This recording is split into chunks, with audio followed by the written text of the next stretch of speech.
हजुरको नाम भनिदिनु। के भन्ने नि एक माया हो। एक माया हो। हजुर। कति राम्रो नाम। गीत गाउन आउँछ?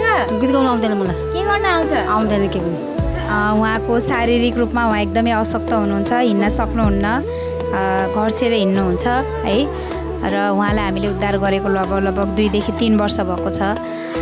उहाँ एकदमै शान्त पनि हुनुहुन्छ, आश्रममा ज्ञानी पनि हुनुहुन्छ, दिए खाने होइन मजाले बस्ने गर्नुहुन्छ। र के गर्न आउँछ त हजुरलाई? कथा भन्न आउँछ? के गर्न आउँछ? हो आराम गर्नुभयो? आराम गर्ने होइन अब? आरामै आराम छ है। आरामै आराम छ। मको मम्मी हो। मेरो माया कति लाग्छ? माया लाग्दैन त नि। अब कति लाग्छ ल भन्नु न मेरो माया। माया लाग्छ नि त बाबु। हो के भन्नु हात तपाईँले फेरि?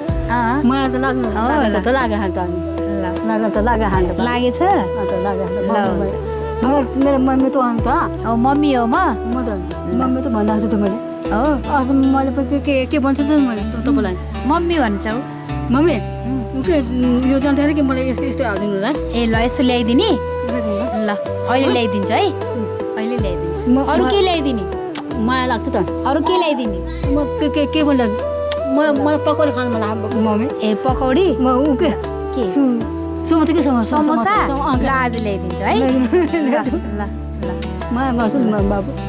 माया गर्छु मेरो मम्मी त अन्त मेरो माया त हो तपाईँ मेरो मम्मी त हुनुहुन्छ अन्त मैले कति माया गर्छु। अब तिजमा के ल्याइदिने? के ल्याइदिनु अब के ल्याइदिनु ल मलाई सुरुवाल कुर्ता ल्याइदिनु ल म त्यही भन्छु। सुरुवाल कुर्ता ल्याइदिन्छु है। यो आज ल्याइदिन्छु अनि सुरुवाल कुर्ता चाहिँ तिजमा ल्याइदिन्छु हुन्छ? माया गर्छु नि त। ल अब एकचोटि ताली बजाउनु ल।